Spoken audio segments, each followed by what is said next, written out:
City news वसा जनसेवेचा। डोणगाव ग्रामपंचायतीतर्फे दिव्यांगांसाठी राखीव असलेला 5% निधी सन 2019 पासून वाटप करण्यात आला नसल्याने येथील दिव्यांग बांधवांनी तीव्र संताप व्यक्त केला आहे।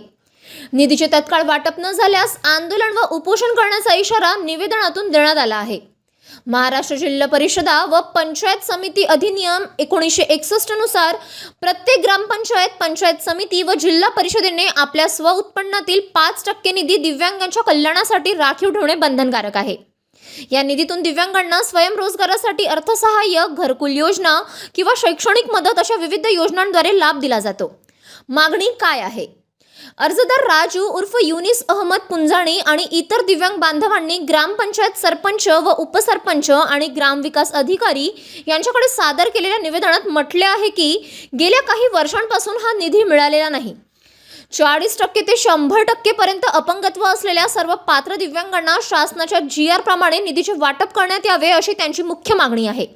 निधी खर्च न झाल्यास तो जिल्हा परिषदेच्या अपंग कल्याण निधीत जमा करावा असेही शासनाचे निर्देश आहेत।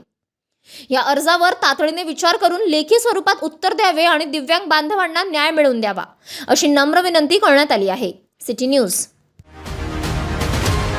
बातम्या व जाहिरातीकरिता संपर्क मोबाईल क्रमांक 9822 72 0784।